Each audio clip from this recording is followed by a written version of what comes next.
Assalamualaikum warahmatullahi wabarakatuh. Soleh-soleha, bagaimana kabar antum hari ini? Semoga antum semua dalam keadaan sehat dan dalam lindungan Allah. Tetap semangat. Soleh-soleha, hari ini kita belajar pembelajaran PAI pada tema 2 PB2 ya.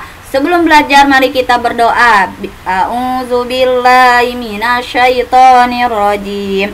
Bismillahirrahmanirrahim. Rabbi shrahli sadri wa yassirli amri wahlul 'uqdatam min lisani yafqahu qawli. Rabbi zidni ilma warzuqni fahma. Amin. Pembelajaran PAI tema 2 ini yaitu tentang memahami makna iman kepada Rasul Allah ya. Iman kepada Rasul Allah adalah salah satu rukun iman yang keempat ya. Maknanya mempercayai dengan sepenuh hati bahwa para nabi dan Rasul Allah memiliki sifat yang mulia ya. Jadi makna beriman kepada Rasul kita percaya dengan sepenuh hati kita, tidak ada ragu lagi bahwa para nabi itu ada ya, dan para nabi itu memiliki sifat-sifat yang mulia ya. Di sini kita akan membedakan pengertian Rasul dan Nabi ya. Rasul adalah manusia pilihan Allah yang diberi wahyu untuk dirinya sendiri dan mempunyai kewajiban untuk menyampaikan kepada Allah ya. Jadi Rasul itu manusia yang dipilih Allah, kemudian diberi wahyu, dan wahyu tersebut untuk dirinya sendiri dan disampaikan kepada umatnya. Sedangkan Nabi adalah manusia pilihan Allah yang diberi wahyu untuk dirinya sendiri dan tidak wajib menyampaikan pada umatnya ya. Jadi perbedaannya, kalau Rasul diberi wahyu wajib disampaikan kepada umatnya, kalau Nabi tidak ya. Itu bukannya Nabi menyampaikan dakwah agama Islam juga, dakwah agama Allah juga. Iya, Nabi menyampaikan juga ya, tetapi tidak seperti Rasul ya, tingkat kewajibannya ya. Kalau Rasul memang diutus oleh Allah untuk berdakwah, untuk menyampaikan agama Allah pada suatu kaum. Sedangkan kalau Nabi beliau berdakwah juga, namun tingkat kewajibannya tidak seperti Rasul ya. Oke, apa tanda-tanda kita beriman kepada Rasul Allah? Pertama, kita mempercayai dengan sepenuh hati bahwa Nabi dan Allah memiliki sifat-sifat yang mulia ya. Jadi kita selain percaya bahwa Rasul itu ada, kita pun percaya bahwa beliau memiliki sifat-sifat yang mulia ya.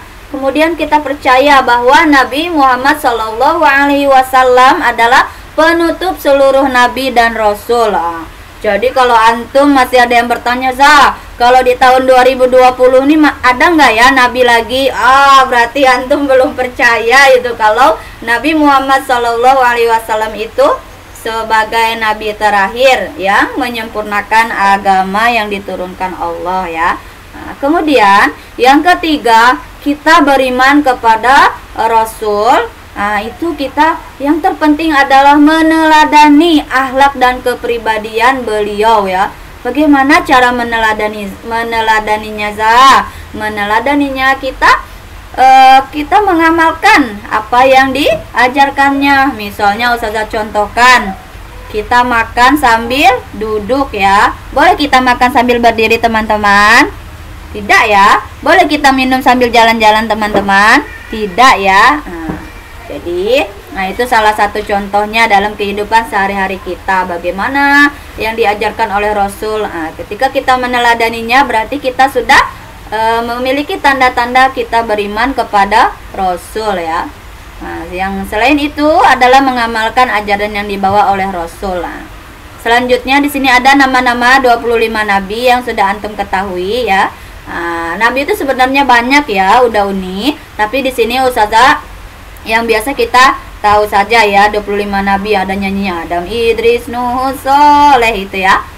Sebenarnya banyak ya nabi itu, ada Nabi Khidir, ada nabi apalagi yang tidak disebutkan. Kemudian kalau Rasul itu ada 5 ya, ada Nabi Nuh, Nabi Ibrahim, Nabi Isa, Nabi Musa, dan Nabi Muhammad. Ini Nabi Muhammad ya, Ustazah salah menulis. Dan yang kelima ini disebut Rasul Ulul Azmi ya. Apa itu Rasul Ulul Azmi? Yaitu Rasul yang memiliki ketangguhan, memiliki azam yang kuat dalam berdakwah ya, memiliki ketangguhan yang hebat dalam berdakwah ya, yang diberikan oleh Allah ya, memiliki mukjizat ya. Oke, ini Rasul Ulul Azmi ini tidak dalam bahasan kita ya. Nanti kita akan bahas lebih jelas pada bahasan berikutnya. Oke, apa perbedaan Nabi dan Rasul? Ini perbedaannya teman-teman. Kalau Nabi bukan berarti Rasul, sedangkan setiap Rasul pasti Nabi ya. Jadi kalau setiap Rasul pasti Nabi, tapi kalau Nabi bukan berarti Rasul ya. Sehingga jenjang kerasulan itu lebih tinggi daripada kenabian. Contohnya Nabi Ibrahim adalah Rasul ya. Dan Nabi Ibrahim juga Nabi ya. Sedangkan Nabi Ismail Nabi tapi bukan Rasul ya. Jadi tidak Rasul Ismail ya, tidak.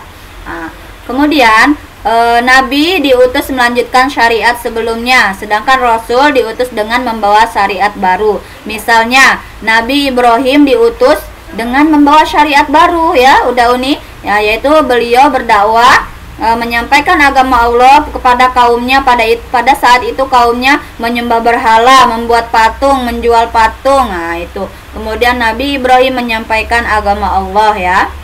Sedangkan Nabi diutus itu melanjutkan syariat Nabi sebelumnya. Contohnya, Ustazah contohkan Nabi Ismail melanjutkan syariat Nabi Ibrahim, Nabi Ishak melanjutkan syariat Nabi Ibrahim, Nabi Lut pun melanjutkan syariat yang sudah diajarkan oleh Nabi Ibrahim ya. Tetapi Nabi Ibrahim beliau mulai dari awal gitu ya istilahnya. Itu perbedaannya ya. Tapi perbedaan yang paling mendasar adalah kalau Nabi tidak wajib menyampaikan kepada umatnya, sedangkan Rasul memiliki kewajiban untuk menyampaikan wahyu, menyampaikan agama Allah kepada umatnya ya. Di sini selain kita memahami iman kepada Rasul, kita pun akan mempelajari mengambil kisah teladan dari Rasul, yaitu dari Nabi Muhammad SAW ya. Sini ada cerita suatu hari ketika itu Nabi Muhammad ditemui oleh orang. Konon katanya orang tersebut adalah orang yang paling buruk di kabilahnya ya, udah uni.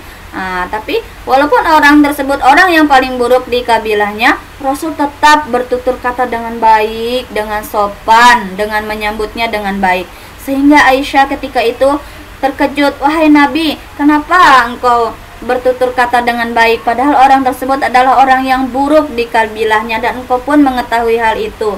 Kemudian Rasul menjawab, "Memang orang itu adalah orang yang paling buruk di kabilahnya, tetapi orang itu buruk di dunia karena ia tidak mau bergaul dengan orang lain, karena ia menganggap orang lain lebih buruk dari dirinya." Maksud dari cerita ini ya soleh-soleha, kita tidak memandang jelek atau buruknya orang, terkenal atau tidaknya orang ya. Kita tetap harus bersikap baik, bersikap sopan terhadap orang lain ya. Itu soleh-soleha, materi singkat dari pembelajaran PAI pada hari ini. Ustazah hanya menjelaskannya dengan singkat, silakan antum pelajari sendiri ya. Mohon maaf dari Ustazah, banyak kesalahan, banyak kekurangan dari Ustazah, mohon maaf ya. Silakan belajar di rumah, tetap semangat. Jangan lupa sholat 5 waktu dan berbakti kepada kedua orang tua. Hari ini penugasannya Ustazah ingin antum merangkum atau menyimpulkan apa perbedaan Nabi dan Rasul ya, yang pertama. Kemudian yang kedua, apa makna beriman kepada Rasul ya. Ada 2 poin. Pertama, apa perbedaan Nabi dan Rasul. Kedua, apa makna beriman kepada Rasul ya. Itu silakan antum tulis di kertas, kemudian antum foto. Tugasnya tidak harus selesai hari ini ya. Ustazah kasih waktu selama 3 hari ya. 3 hari berarti hari ini hari Selasa, Rabu, Kamis. Hari Kamis terakhir pengumpulan tugas. Oke, tugasnya akan Ustazah rekap dan Ustazah jadikan penilaian. Semangat belajarnya.